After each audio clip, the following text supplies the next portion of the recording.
Everyone knows the line, a long time ago the four nations lived together in harmony. Then everything changed when the Fire Nation attacked. But how did the Fire Nation come into power, and what ideologies arise when you can control fire? The Fire Nation's rise into a global superpower starts with the rapid industrialization of the nation. Their technology is far beyond any of the other nations, and that leads them to feel like they have a sense of superiority over the rest of the world. During the current times, Fire Nation soldiers refer to earthbending as brutish savagery. They justify the war by saying that the Fire Nation is the world's greatest civilization, and that the war was how they were able to spread that knowledge and influence. But the Fire Nation only wants to spread that influence if they can hold control. To expand the empire of the Fire Nation was Sozin's goal. Firelord Sozin started the 100-Year War by utilizing a comet, a phenomenon that amplified the user's firebending, to attack the air nomads. Space often affects benders, the sun increases a firebender's output, and a solar eclipse gets rid of the firebender's ability. They chose the air nomads since the next avatar in the reincarnation cycle would be a natural airbender, after the death of Avatar Roku, a firebender. They used Sozin's comet, a comet said to make a firebender as strong as 100 suns, to commit an all-out genocide against the air nomads and all of the air nomad temples, wiping out the race. And prior to this attack, the world was seemingly at peace. But from this point onward, the Fire Nation was attacking village after village, hunting down the next avatar and trying to take over the world. Firelord Sozin also started the tradition of firebenders killing dragons to earn glory and esteem. Killing a dragon, the original firebenders, was seen as conquering fire, and doing so would earn you a special title of dragon. Another fun fact about the royal family, Ozai had Ursa, his wife, poison Azulon, his father, and forged the will so that Ozai would become the Fire Lord and not Iroh, who was the firstborn. This plan only came into being after he tried to get Azulon to do it himself while he was alive, but then Azulon told him to kill Zuko, Ozai's firstborn. So the outcome for Azulon was death, and Ozai became Fire Lord. Sucks to suck, I guess. Thanks to Book 3, we get a look at the daily life of the Fire Nation school students, and the propaganda that the school system is perpetuating. The teachers look down upon the students from the colonies, despite these colonies now being a part of the Fire Nation, and the school children even have to do a pledge to Fire Lord Ozai. The school is even hiding the fact that Ozai wiped out the air nomads from an ambush, instead saying that it was a battle between the Fire Nation army and the air nomads army, even though the air nomads didn't have a formal army. Firebending and the culture around it is another thing that helps set the nation above all others. The fighting style the bending technique is based off of is one that uses strong, purposeful movements with the goal of demonstrating power, and we can see this through the importance of the Agni Kai in the Fire Nation culture. An Agni Kai is the firebender's version of a duel, where the main purpose of it is the better firebender will win. Zuko, one of the main characters, was banished from the Fire Nation for refusing to participate in an Agni Kai against his own father, Fire Lord Ozai.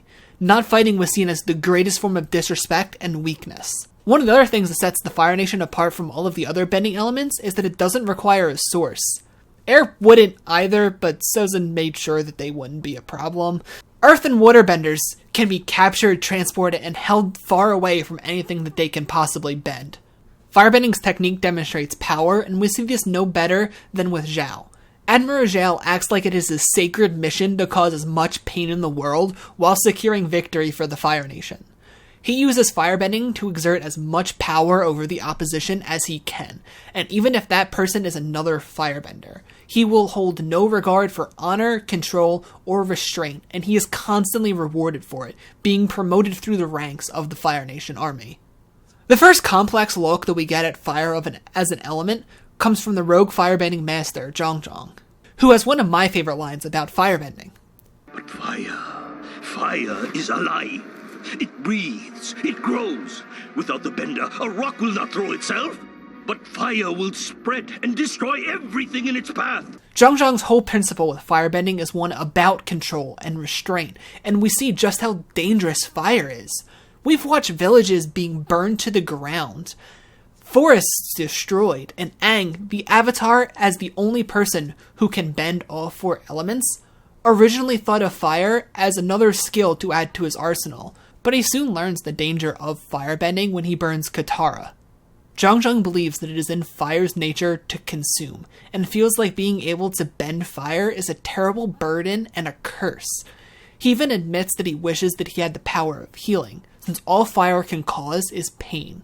That is such an interesting way to view firebending, since most of the characters we've met so far seem to revel in their ability. And none revel in these abilities more than Firelord Ozai. He uses fire as a symbol of power. Prowess with firebending is a sign of strength, part of which is why he favors Azula to Zuko so much. To him, fire is superior to all other forms of bending and should be treated as such. Uncle Iroh has the most balanced view of fire, as well as all of the other elements.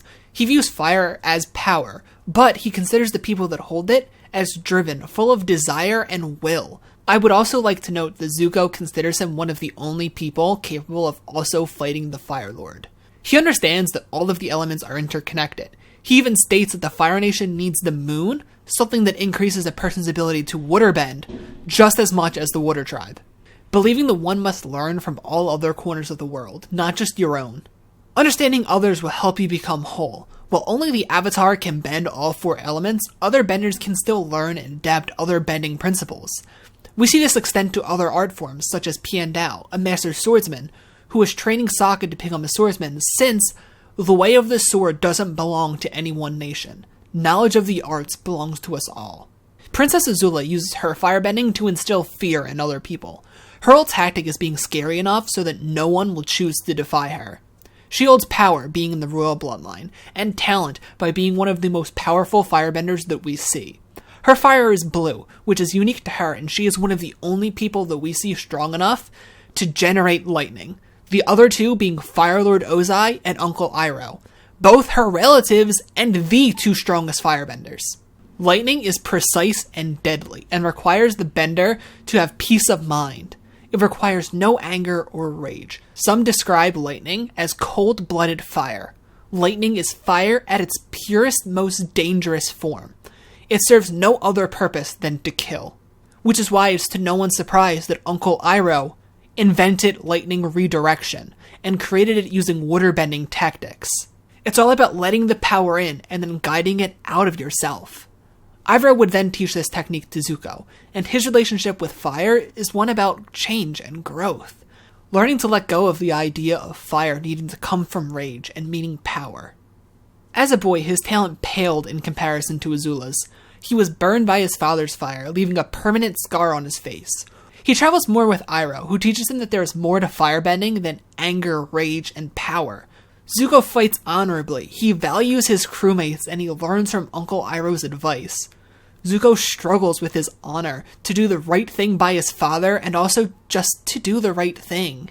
Permanently marked as the banished prince, he tries to enjoy a quiet life in Ba Sing Se, but the world doesn't seem ready to let Zuko move on from his heritage.